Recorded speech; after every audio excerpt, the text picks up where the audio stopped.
मंडळी, गोवा म्हटलं की डोळ्यासमोर समुद्र, पर्यटन आणि मोकळेपणाचं आयुष्य उभं राहतं. पण आज आपण ज्या घटनेबद्दल बोलणार आहोत ती या सुंदर चित्रामागे दडलेला भयावह अंधार उघड करणारी आहे. गोव्यातील हरमलच्या गिरकरवाडा परिसरात एका भाड्याच्या खोलीत राहणाऱ्या रशियन महिलेचा मृतदेह आढळला आणि त्या एका घटनेनं संपूर्ण गोवा हादरला. हात बांधलेले, गळा चिरलेला, अशा अवस्थेत ती महिला त्या घरात पडलेली होती आणि तिच्यासोबत राहणारा तिचा live in partner Alexei Leonov तिची हत्या करून अचानक फरार झाला होता. काही तासातच पोलिसांनी त्याला अटक केली आणि चौकशीत त्यानं आणखी एका रशियन महिलेच्या हत्येची कबुली दिली. तेव्हापासून या प्रकरणानं वेगळंच आणि अधिक भयावह वळण घेतलं. ही घटना नेमकी कशी घडली, अलेक्सी लिओनोव कोण आहे आणि पोलीस तपासातून आतापर्यंत काय काय समोर आले, हे सगळंच आपण या व्हिडिओच्या माध्यमातून जाणून घेऊयात. नमस्कार, मी अक्षय आणि तुम्ही पाहताय विषयच भारी. मंडळी, गोव्याच्या निळ्या समुद्र किनाऱ्यांमागे दडलेली ही कहाणी ऐकताना श्वास रोखला जातो. कारण ही गोष्ट एखाद्या चित्रपटासारखी वाटली तरी ती वास्तव आहे आणि त्यामुळेच ती अधिक भयावह ठरते. गोव्यातल्या हर्मल मोर्जिम परिसरात एका भाड्याच्या घरात राहणारा रशियन नागरिक अलेक्सी लिओनोव, बाहेरून एक सामान्य कलाकार, फायर डिस्प्ले परफॉर्मर म्हणून काम करणारा, लोकांमध्ये मिसळणारा, पण त्याच्या मनात मात्र संशय, नशा आणि हिंसेचं अंधारलेलं विश्व तयार होत होतं. त्याच्यासोबत लिव्ह इन रिलेशनशिपमध्ये राहत होती एलिना कस्तानोवा. प्रेमाचं नातं हळूहळू संशयात बदलत गेलं आणि त्या संशयानंच एका रात्री त्याचं माणूसपण हिरावून घेतलं. दुसऱ्या पुरुषाशी संबंध असल्याच्या संशयातून लिओनं एलिनाचे हात मागे बांधले, तिच्यावर अत्याचार केला आणि धारदार शस्त्रानं तिचा गळा चिरला. निर्दयपणे तिला ठार केलं आणि तो तिथून पसार झाला आणि फ्लॅटमध्ये त्यानंतर उरली फक्त मृत्यूची शांतता. या हत्येची माहिती पोलिसांना मिळताच गोव्यात खळबळ उडाली. तपास सुरू झाला आणि संशयाची सुई थेट लिओवर आली. तो फरार झाला, पण फार काळ लपून राहू शकला नाही. अटक झाल्यानंतर मात्र त्यानं जे सांगितलं त्यानं संपूर्ण प्रकरणाला वेगळंच वळण दिलं. चौकशीत लिओनं कबूल केलं की एलिना कस्तानोवा ही एकटी बळी नव्हती. त्यानं आणखी एका रशियन महिलेची हत्या केली होती आणि तिचं नाव होतं एलिना वानिवा.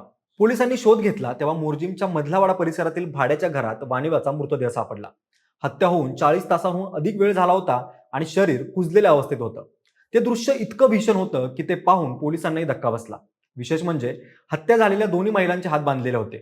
दोघींचेही गळे धारदार शस्त्रानं चिरलेले होते आणि दोघींवर सुद्धा हत्येपूर्वी अत्याचार केला होता. दोघींची वय जवळजवळ सारखं होतं आणि हत्या करण्याची पद्धतही हुबेहूब एकसारखीच होती.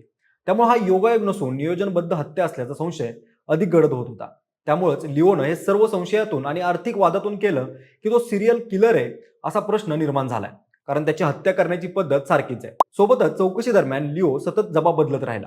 कधी तो मागील आठवड्यात 3 महिलांची हत्या केल्याचं सांगत होता, तर कधी थेट 10 ते 15 महिलांना ठार केल्याचा दावा करत होता. याच दरम्यान त्यानं आसाममधील एका 40 वर्षीय भारतीय महिलेची हत्या केल्याचे सांगितलं. अंमली पदार्थ देऊन आणि लाकडी काठीनं मारहाण करून हत्या केल्याचा त्याचा दावा तपास यंत्रणेसाठी आणखी डोकेदुखी ठरला. नशेच्या आहारी गेलेला, मानसिक आजाराचा संशय असलेला हा माणूस 2023 पासून भारतामध्ये होता आणि त्याआधी त्यानं आणखी कुठे कुठे गुन्हे केले आहेत का याचा तपास आता सुरू आहे. लिओनं पोलिसांना सांगितलं की दोन्ही रशियन महिलांसोबत रिलेशनशिपमध्ये होता.